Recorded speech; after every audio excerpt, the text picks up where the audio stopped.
Hello, love. Welcome to Feeling Fridays here on the Libran Key. Messages for the highest and the greatest good and in the highest and greatest truth of the empath collective, the empath journey, and the expansion of empath consciousness here on Mama Gaia, all part of the Elsh collective, of course. If you are an empath, light worker, starseed healer, awakened and awakening soul, know that this message, if it's found you and or if you have found it, that there is something here for you. That is always the intention that I put into these messages. Family, thank you for being here. Thank you for all your beautiful comments, shares.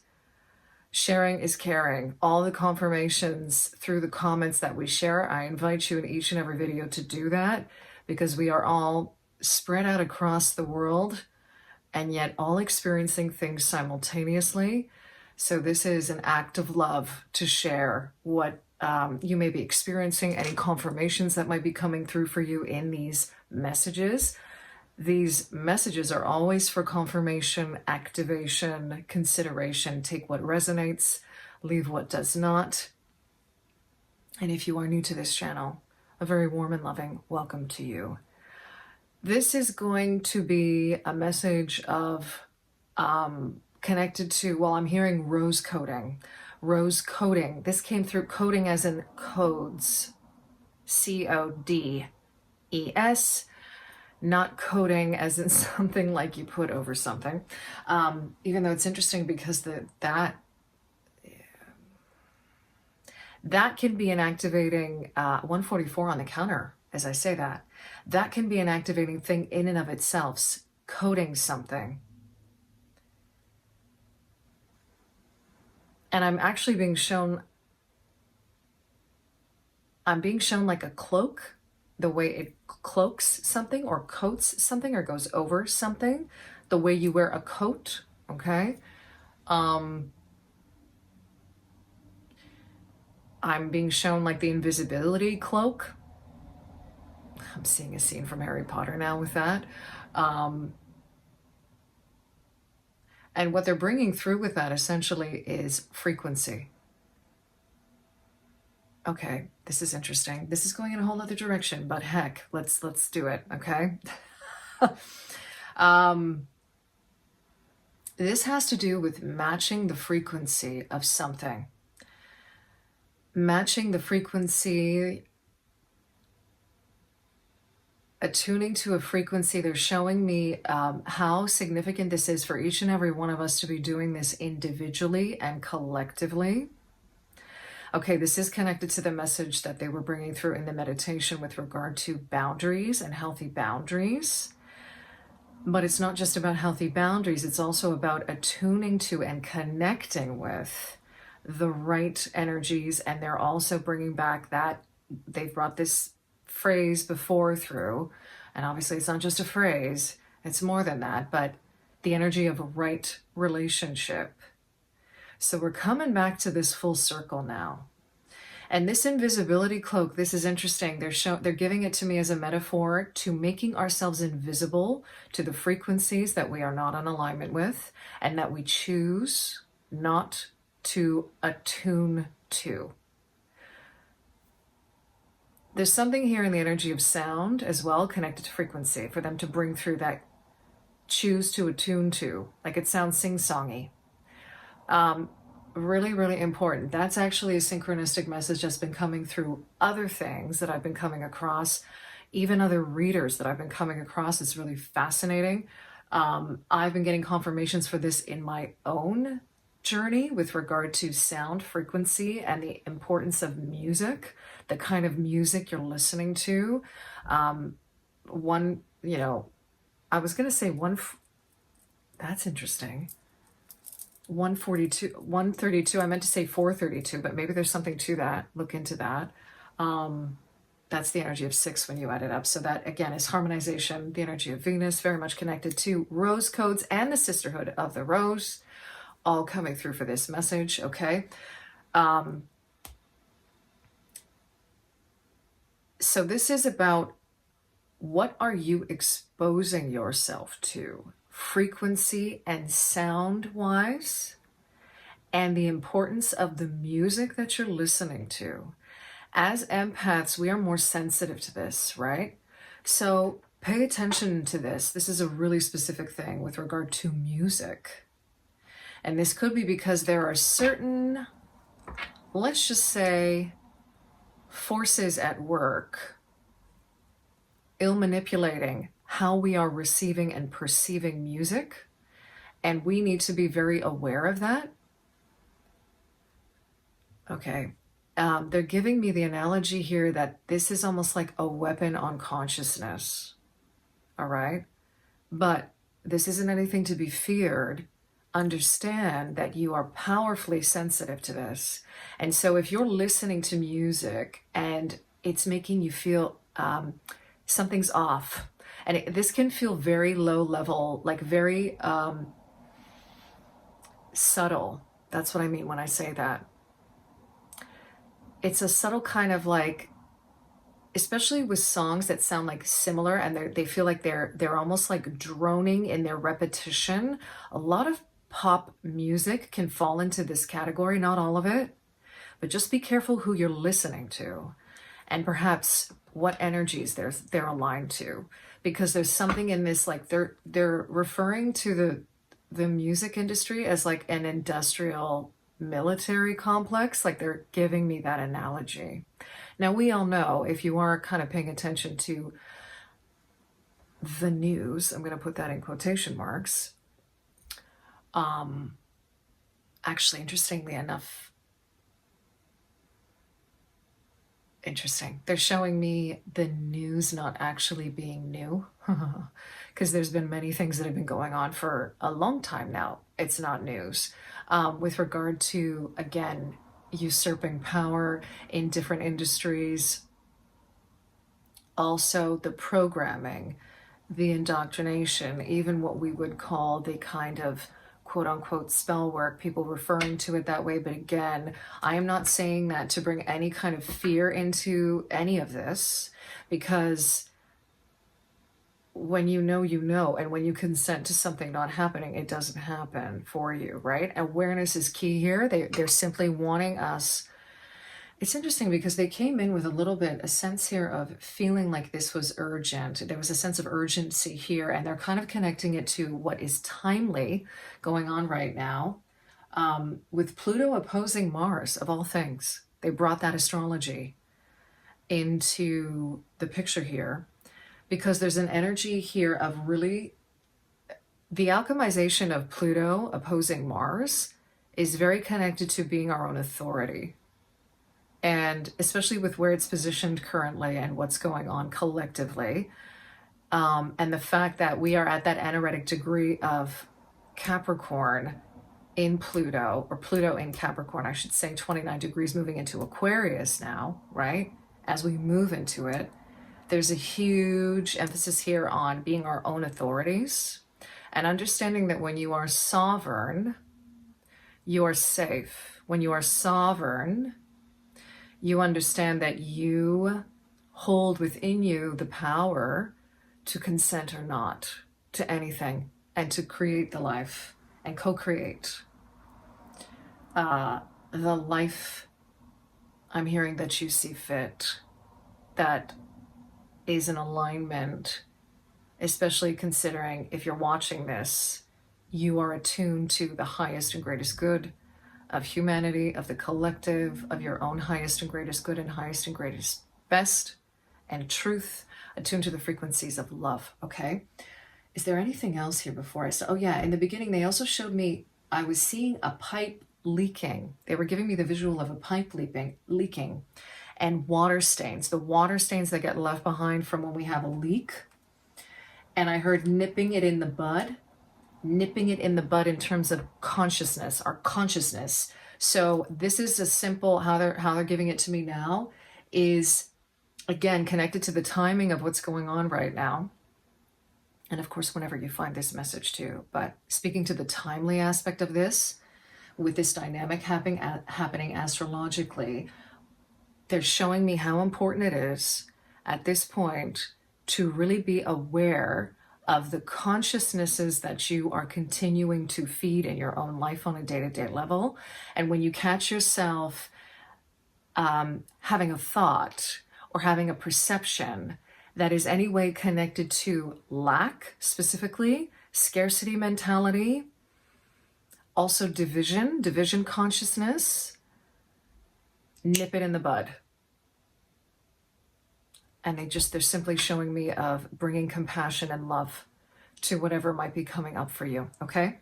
So I was prompted to pop by one of my guides here, a card from the Prism Oracle off camera before even starting this, because it's connected to some of the messages that were coming through in the meditation, and isolation came through. And this goes back to healthy boundaries. And funny enough, across the street, there is a man in his backyard, and I can see him from here through the houses, who is tending to his garden. He's a great neighbor, this guy. I love him, always like waving and really sweet. And I'm getting a lot of Nine of Pentacles energy with that. So there's something about tending to our own garden again, being unapologetic regarding your boundaries, regarding big, healthy boundaries specifically is how they brought that through. And on that note, we're going to continue with the cards. So it is okay to isolate yourself, empath, right now.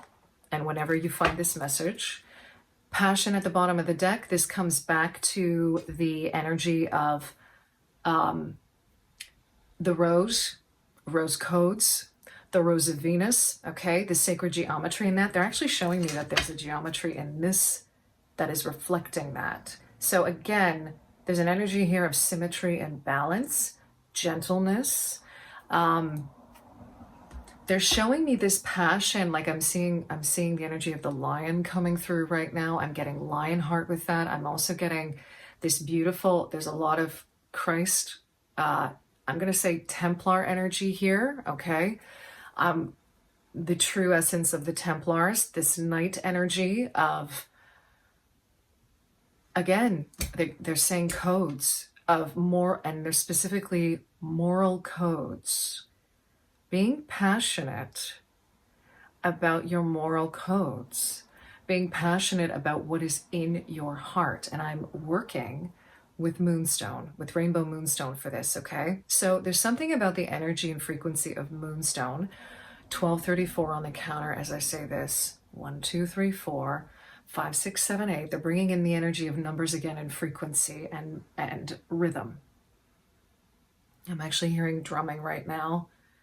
As feeling very shamanic in nature. Okay, this is connecting us back to Mother Earth and the Divine Feminine, back to the heart, bringing in that this energy here of this Moonstone. It's interesting because it is coming through very High Priestess energy like, but this is the High Priestess energy that is the protectress. This is the High Priestess that sits in front of the veil, 1313 on the counter as I say that, who is ready to jump if there's any violation of the veil. I'm going to leave it at that. Coding in that message as well, and also meditating upon the High Priestess card. Specifically, they're showing me the High Priestess in the Rider-Waite-Smith, okay? Something in that energy, yeah. 6 of Cups and the Queen of Cups coming out. I'm asking through the Light Seers Tarot, okay? Forgot to mention that at the beginning. Oh, and also forgot to mention the date. I'm always doing this. I'm recording this November 6th, 2024. The number 6, again, they're showing me being significant here because of the 6 of Cups. I'm hearing a reintegration of ideals. This is connected to the Rose Codes. A reintegration of our ideals. These ideals are not something that are a pie in the sky kind of thing. They are real, and they live within the heart of each and every one of us as empaths, okay? There's an energy here of nostalgia coming through with this 6 of Cups, okay? So there's something connected here to childhood, to the child within us, all right? No matter how old we get in biological years and time, okay, that child is still within us. You know, we hear that term inner child getting thrown around quite a bit, but really connect to what that means to you. What does it mean? Your child is always with you. I'm also hearing you are your own child. So, okay, and that's where this Queen of Cups is coming in now. She wants to come in, this rose coating coming in to nurture the ideals that need reintegration. And I'm getting the 1515 on the timer coming through for that with the 6 and the 6. That is, yeah, so the energy that's coming through, again, coming back to the 6 energy, is about this harmonization of that. I'm hearing coming to terms with it. Why is it coming through that way? Because they're saying some people are struggling with that. Some souls are currently struggling. Okay. I'm hearing there's too much of a preoccupation with what's going on externally, and what is being fed to us is what is actually happening in the world. But what, okay. Understand that if you are attuning to the frequency of love within your own heart, doing this in meditation, you will then begin to feel the amount of love that there is in the world. Where your energy goes, that's your focus goes. Yeah, your energy goes where your focus goes. That's what they're saying. Okay, so there are some of us within the Empath Collective that are seeing the division. I'm even hearing, quote unquote, the lunacy. Isn't that an interesting word? Connected to the moon, right? And they're giving that as an analogy for when we speak to lunacy, we are interpreting the energy of the moon in a very specific way, when the moon herself, is much more complex than that. The same way that when we only attune or focus energetically on everything that seems to be going wrong in the world, that is all that we will see and feel. And as empaths, we have a responsibility, is what they're saying to me. I'm hearing the word accountability, to really pay attention on what we're focusing on and the energies that we're giving our energy to. Empath energy, this has come through before in various readings, is amped up. How they've always shown it to me is that when an empath feels, there's an amplification, and they're telling me like this is quantum, it's like quantum science. Because I'm seeing like geometry and mathematics connected to this. So this is in the quantum field, right? Empath energy is blueprinted or coded. That's why I'm seeing all these patterns here, with being that much more palpable, that much more powerful. And when I say that, it's because it's because of the sensitivity that empaths have.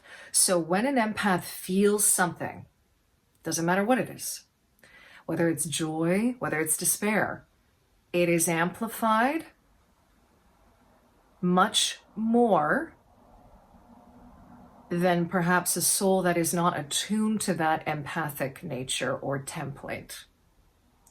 So this is where the responsibility comes in, because if you are continuously focusing on everything that's going wrong, and again, this is not to reprimand or say you can't feel anything, absolutely not. It's the focus of where everything is going, because I've been coming across certain empaths on my path who are like, I don't know what's where this world is going to go. Like they're still in a place, I'm hearing, of limbo, where it's like they haven't jumped completely on the other side of the fence yet to understand how significant their sovereignty and their power is in directing their energy. But this is part of the process. We need to go through those moments of despair to get to a place where we understand that we hold the key, we hold the power, and we are responsible for that. Because with great power becomes great responsibility, right, Peter Parker? Right? Okay. The devil at the bottom of the deck. I think that explains it. It's pretty self-explanatory. I'm pretty much going to end the reading on that, because It goes back to this energy of emotional, energetic mastery, 123 on the clock. I'm getting the energy of the magician coming through for that as well. So understanding this is key. And that's it. It's just a matter of this being a bug in your ear right now. And no matter where you are on your journey,